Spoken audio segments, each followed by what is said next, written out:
Kraft presents The Great Gildersleeve. The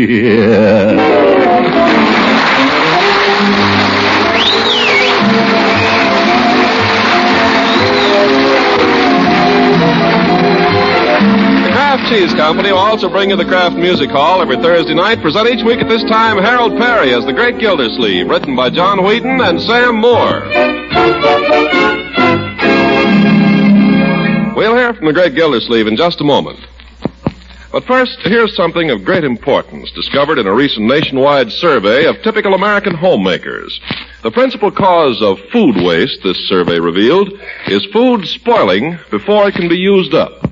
And bread, mind you, was at the very top of the list. Now, enriched bread is one of our important wartime foods, so let's try not to waste a single crumb. To prevent waste, why not make your bread taste extra good by spreading it with delicious Parquet margarine? Well, why not indeed? That's the way millions of Americans enjoy eating bread. And believe you me, bread rolls and muffins are eaten up in a hurry when they're spread with Parquet. Because this margarine that's made by Kraft has a flavor that really satisfies hungry appetites. And since Parquet is one of the very best of energy foods, it's important to serve it often at every meal for good family nutrition. Tomorrow, then, be sure to buy Parquet, P-A-R-K-A-Y. Parquet margarine made by Kraft.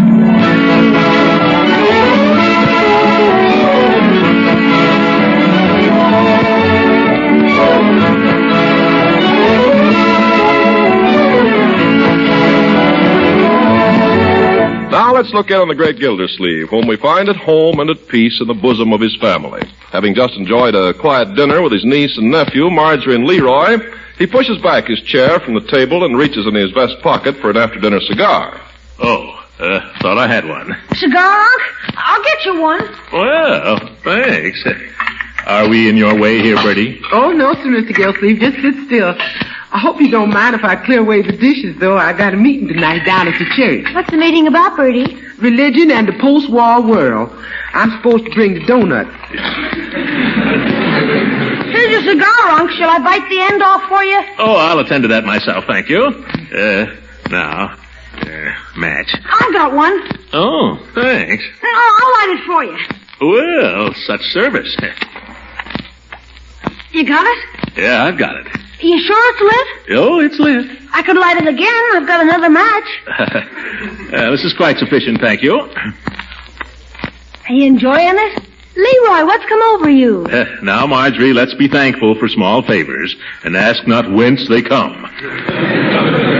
Leroy's been a very good boy lately, hasn't he, Bertie? He sure has. He ain't been himself all week. Phone. I'll answer it. I wish, Marjorie, you'd tell your friends not to disturb us during meals. Hello?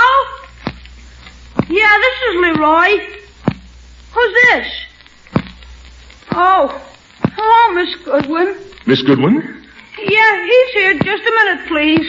I'll take it, Leroy. Just a minute. Give me the phone. You're keeping Miss Goodwin waiting. Before I forget it, Unc, I've got a report card for you to sign. I've been meaning to show it to you, but it kept slipping my mind. Give me that phone, Leroy. Hello, Eve?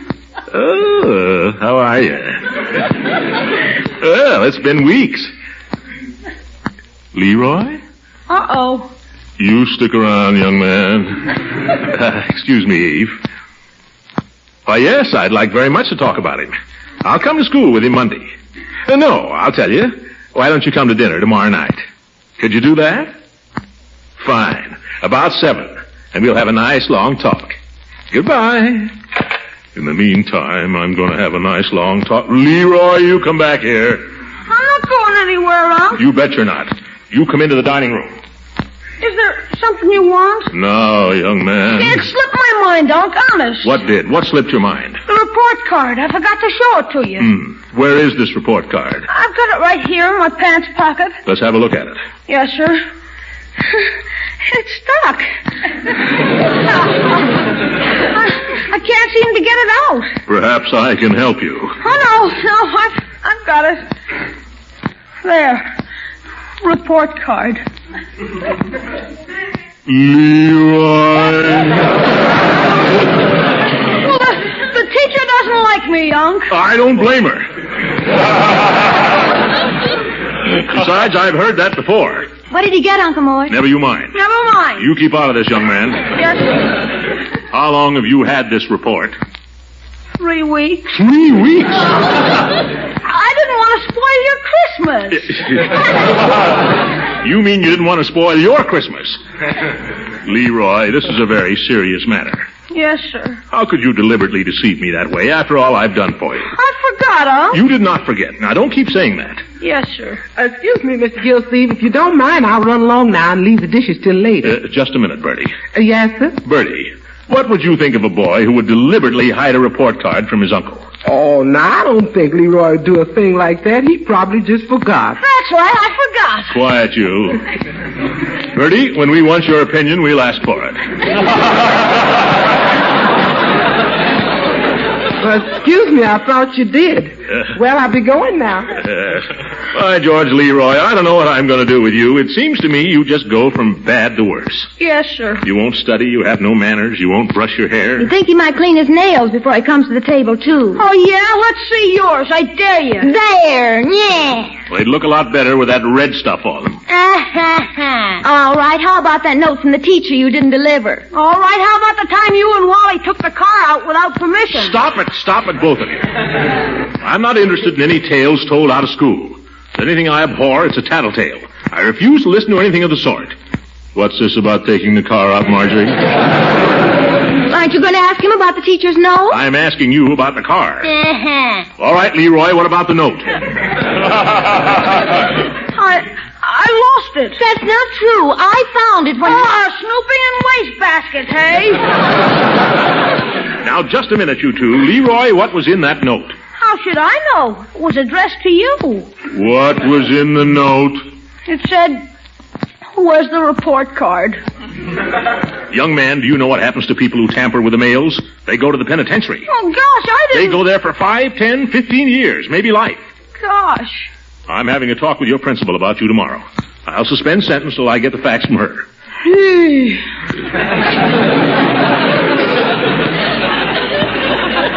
She's coming here to dinner, and I want you to make a good impression for once. Oh, I will. Not if you look the way you do now. What's the matter with the way I look now? Those pants, look at them. Look at the knees. They're the only pants I got, Unc. That's ridiculous. You've got plenty of pants. I bought you pants only last, we'll buy you some more. Now, stick your shirt tail in. And look at those shoes, Leroy. They're not a month old. What do? Kick rocks with them? I don't do a thing. They just get that way. By George, you're going down to Hogan Brothers with me the first thing in the morning. Beginning tomorrow, young man, we're starting a campaign here. A campaign to make you look and act like a respectable human being.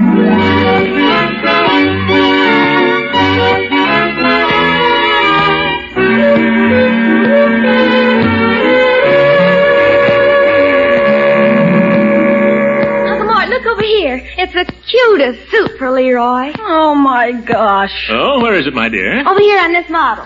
See? Standing on the counter. Oh, Unc, you don't want me to look like a wax dummy. You're never clean enough to look like a wax dummy, Leroy. By George, that just isn't the suit I had. Well, I kind of like that. Yes, gentlemanly. But at the same time, perfectly comfortable. Ought to wear well, too. Flannel, wonderful stuff. How do you like it, Leroy? Where would I wear a suit like that? What do you mean, where would you wear it? You wear it this evening at supper. Wear it to school. Just wear it, that's all. Nobody wears clothes like that, Unc. Well, gentlemen do. And you're going to look like a gentleman for a change. What the devil's a salesman? Let's buy the darn suit and get out of here. Well, I thought you were going to get him some shoes, Uncle Mort. Suit will look awful with those old elk-hide things. Oh, for corn's sake, these shoes are all right if they were only shined. Well, why don't you shine them? I gave you a shoe polishing kit last Christmas, didn't I? Yeah. Well? The stuff is all dried up. Confound it, that's because you left the cover off. That's typical of you, Leroy. You have no regard for the value of anything. You leave the cover off the polish, naturally it dries up. What's the consequence? You can't polish your shoes. What's the consequence? They dry up. And what's the consequence of that? My feet dry up? No, I have to buy you a new pair of shoes. You think money grows on trees? Uncle Mort. Huh? Well, sir, what can I do for you this morning? I want to look at some suits. Yes, sir. For yourself or for the little fellow? For the boy. He likes that one up there on the model. Oh, Unc. Oh, stop squawking, Leroy. You can't dress like a 10-year-old all your life. Who asked you? Nobody asked me, but I keep your big nose out of it. Leroy? Why, you little... Marjorie, stop this, both of you. Well. Got quite a handful there, haven't you? Yes, I have. Come on, let's try on the suit. I'm sorry, sir, but I'm afraid the one on the model would be too large for the little fellow. I was afraid of that, Unc. Never mind, let's see the next size smaller. That suit on the model is the only one like it in the store. Let's try it on anyway. He'll grow into it. Whatever you say, sir. It is a lovely piece of material, imported type flannel. Imported type? Yes, sir, it is like imported flannel, but it's made in our own mills right in this country. Oh, well, try on the coat, Leroy. Okay. Well, that's not bad for size, not bad at all. I think it looks fine. But you can't really tell with that awful polo shirt. Yeah, that's right, my dear. Give the boy a shirt and a tie so we can get an idea of the suit. You mean you want to buy him? Yes, I want to buy him a shirt and a tie. A white shirt. Yes, sir. What neckband, Sonny? 12 and a half. You ought to have a bigger neck than that, Leroy. Bring him a 14. Yes, sir. I could just slip a tape measure around and make sure. Bring him a 14. Size 14, the gentleman says, and a necktie. While he's getting the shirt, Leroy, slip into those pants. Where'll I go? You don't have to go any place. Just stand behind me.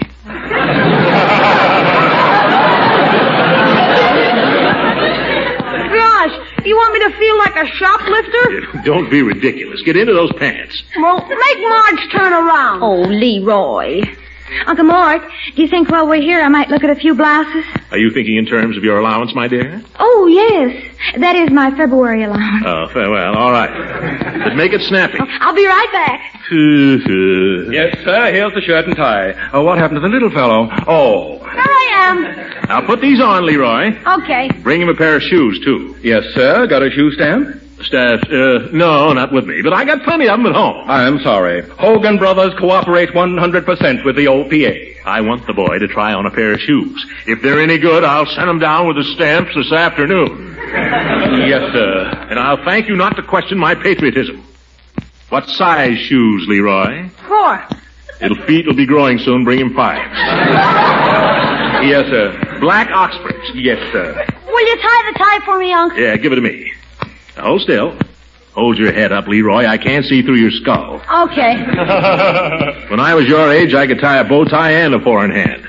There. And here are the shoes for the little fellow. Stop calling him a little fellow. Thanks, Unc. Put on the shoes, my boy.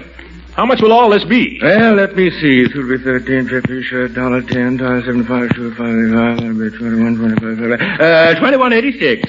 Oh, my goodness. Here, put on the coat, Leroy, and let's see if it's worth it. How do the shoes feel? Walk around in them a little bit. They're so big they feel better than the old ones. Yeah. Well, by George, you look like a gentleman. Yes, he looks fine. Come over here and look at yourself in the glass, my boy. I don't like to put you to all this expense, huh? Oh, don't worry about it. You can wear these clothes till you're 16. Oh, Leroy. Well, you look simply lovely. Oh, and I found 2 dresses upstairs for myself that I'm just crazy about. And just think, Uncle Mort, both of them for only $26. $50 to get Leroy dressed for supper. Young man, your manners had better be perfect.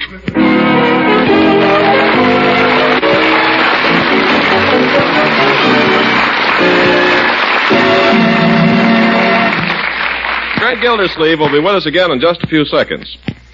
You thoughtful mothers know, of course, how important it is to serve good, hearty, hot breakfasts. We all need lots of substantial, nourishing foods these war-busy times to give us plenty of pick-up and go for the day's work ahead.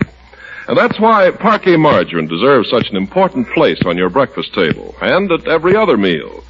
You see, Parquet's delicate, pleasing flavor is such a treat on toast, biscuits, pancakes, and waffles, you get a genuine glow of satisfaction from eating the foods that are good for you. And then, too, Parquet margarine is itself one of the best among energy foods. Helps provide the drive and pep you need to keep going through the day. And because each pound of Parquet margarine contains 9,000 units of vitamin A, it aids in supplying another important nutritional element. So enjoy Parquet margarine at breakfast, lunch, and dinner every day. Tomorrow, ask your food dealer for Parquet, P-A-R-K-A-Y. Parquet margarine, made by Kraft.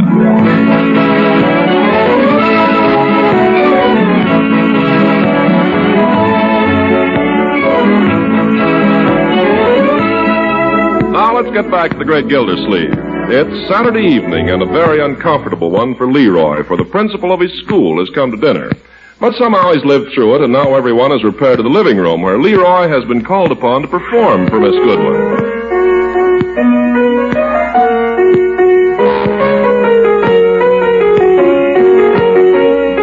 Why, I had no idea the boy was so musical, Throckmorton. Well, he comes by it naturally, I suppose.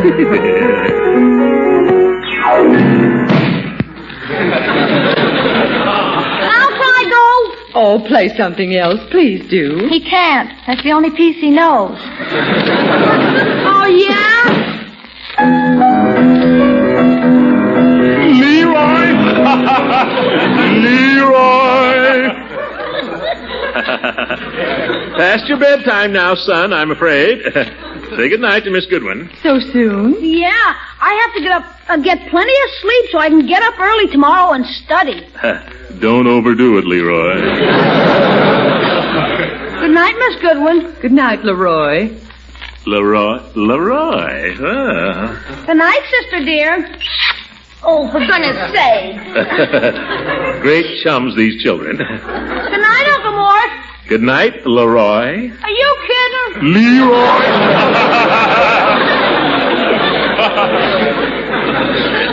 Go to bed, my boy. Here's the accidental coffee, Mr. Gildersleeve. Where's something? Set it on the table here, Bertie. I'll clear space. Oh, thank you, sir.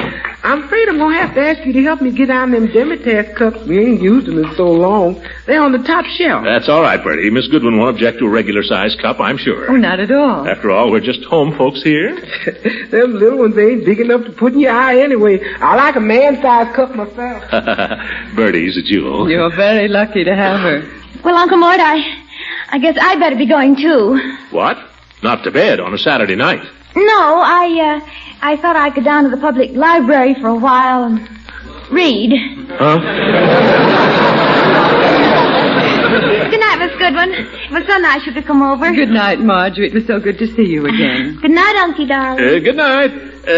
I'll leave the key under the doormat in case the library closes late. She's such an attractive girl.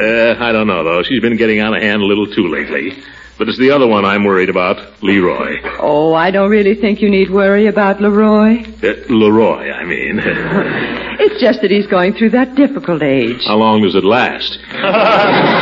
Seems to me he's been going through it ever since I've known him. Well, boys will be boys. There's nothing really wrong with Leroy. I've talked with his teacher about him, and we both feel that all he needs is guidance. Well, I punish him regularly about twice a week. Well, I don't mean quite that. Here's the cup, Mr. Gildersleeve. Oh, thank you, Bertie. Anything else? No, I think we've got everything, thanks. Will you pour, Eve? I'd be delighted. I love having coffee in the evening, don't you? Sure do. I like it for breakfast, too. And for lunch. Throckmorton, has it ever occurred to you that Leroy might need a mother? Well, I've tried to be a father to him. Well, you have, and I admire you for it. Everyone does. Well, he's a good kid. They're both good kids. But don't you think they need someone who can give them what a mother has to give them? Well, I never thought of it that way. Maybe you're right. Someone who would be not only a guide and mother to them, but you have yourself to think of, too. After all, a house without love isn't much of a home. You must have felt that. You know, it's funny you saying that. I almost got married about a year ago. I guess I told you. Yes, you told me. Then I sort of gave up the idea. Maybe I shouldn't. Well, we've all had our disappointments. I don't think you should let one unfortunate affair sour you on the whole idea. If at first you don't succeed. Yeah.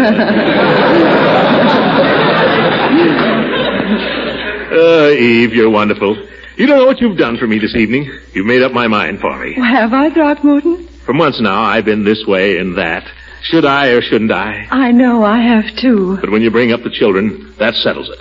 By George, I'll do it. Oh, you seem very sure of yourself, Mr. Gildersleeve. After all, you haven't asked the girl, you know. Listen, with Beauregard out of the way, Leela will marry me in a minute. Eve, is something wrong? If you'll excuse me, I think I'd better be going. But Eve, so early? You haven't even finished your coffee. I'll get my own wrap, thank you. Eve, you can't rush off like this. Thank you for a very pleasant evening, and good night. Good.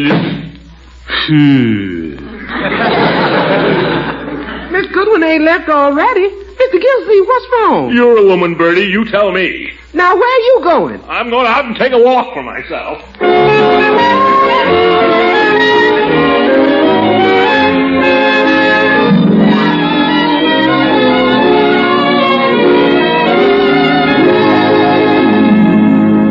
I just can't understand it, fellows. 1 minute she's as cool as a cucumber, gives me plenty of good sound advice, and the next minute she walks out in a huff. I tell you, gentlemen, the deviousness of a woman's mind and the inconsistency of her whims are enough to discourage a man from having anything to do with the entire sex. Well, no, I wouldn't say that.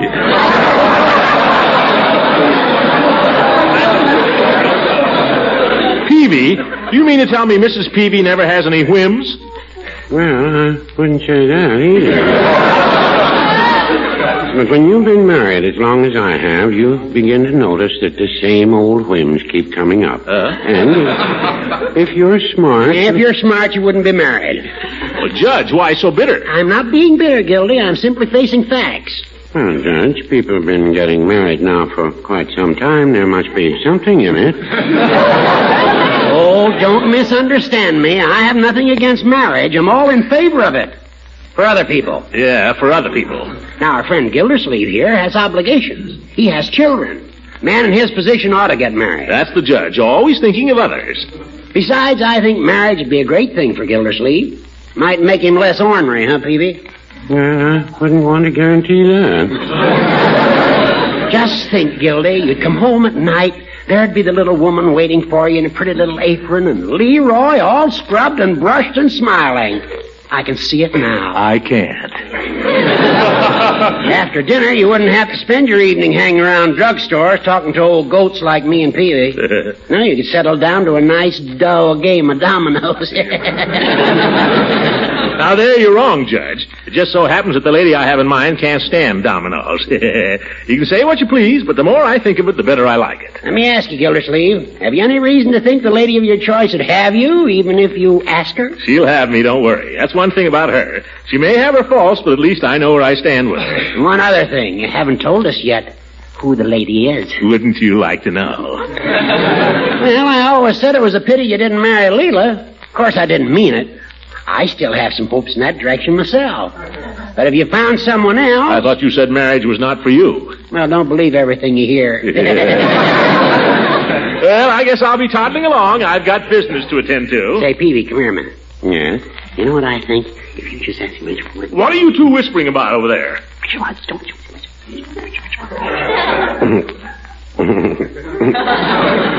Well, no, I wouldn't say that.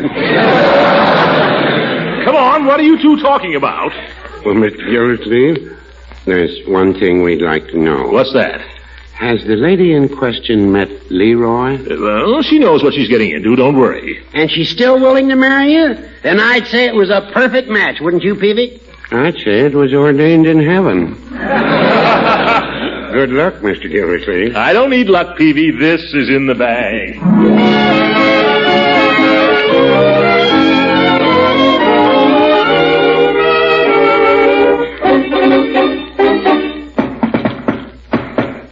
Come on, confound it. It's too cold to keep anybody standing outdoors today. Oh, it's you, Throckmorton. Oh, come in. Take off your things. I'll be with you in a jiffy. I'm talking on the phone. She knew what I'm here for. She wouldn't keep me standing around. Hello? Are you still there? Oh, nobody you'd be interested in. If she only knew. Well, I did have the most marvelous time the other night. Oh, you shouldn't say things like that. Not unless you really mean them. Oh, you doctor. Hargrave. I'll spike his guns. Make it soon, Arthur. Arthur? Real soon, you hear? Goodbye. Oh, Throckmorton, this is quite a surprise seeing you this evening. Come in and sit down, won't you? By George, that fire looks good. I got so cold I just had to have it this morning. You don't suppose it needs another log, do you? That log? Yeah, I suppose it does. You might give it a little poke, too. Yeah. Oh, that's fine. Now the room will be cozier. I didn't come over here to be cozy, Leela. That is, well, I've got good news for you. Oh, how interesting. Yes. I've been thinking a good deal lately. Oh, excuse me, Throckmorton. I've got something here I know you'll be crazy to see. But, Leela, I was about to say You that... remember my sister Winfield, don't you? She was here for a few days last spring, married to an army captain. Yeah, I remember. Well, she just had a baby last week, and she sent me these snapshots of him. Isn't he adorable? Looks just like your sister. What I was going to say... Well, Leela... I certainly thought you'd show more interest in Winfield's child, Throckmorton. Confound it, Leela, I've got something I want to say to you. Well, go on and say it, Throckmorton, if it's so vital. It's tied up with my future. Mm-hmm. It's tied up with your future, too. Mm-hmm. What I was thinking, Leela, is, I've got to have somebody to look after Leroy. Well. And I thought as long as we almost got married once, and Leroy is pretty hard to handle, maybe for his sake we ought to go ahead and do it. Mr. Gildersleeve. What? I'm sure I can't imagine how I could have ever considered marrying you at any time. But, Leela... Kindly leave my house, Mr. Gildersleeve. Your presence is most unwelcome. Unwelcome? Oh, my goodness. Now what have I done wrong?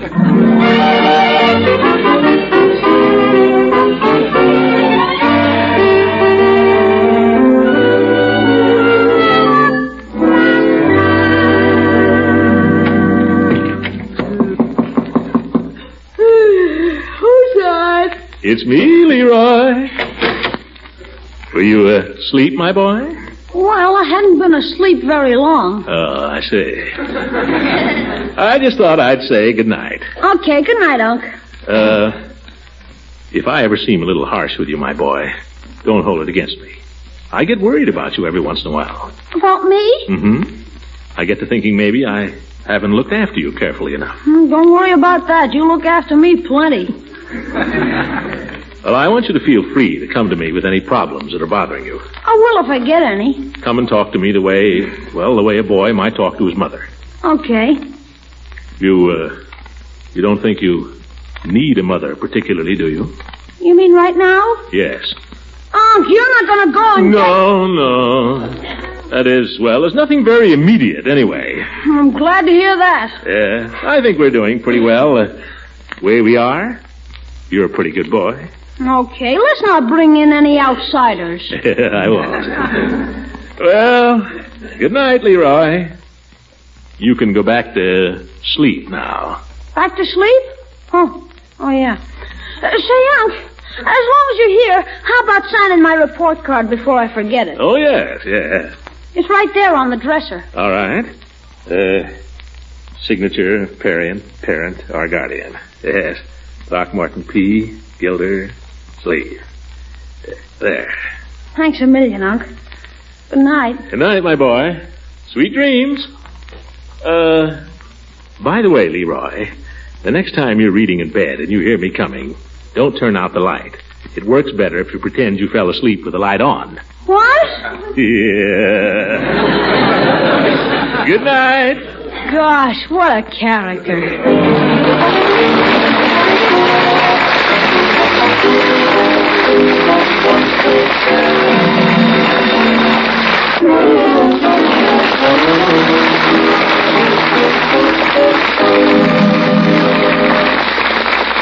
Music heard on this program was directed by Claude Sweet. This is Ken Carpenter speaking for the Kraft Cheese Company, inviting you to tune in again next week for the further adventures of the Great Gildersleeve. This is the National Broadcasting Company.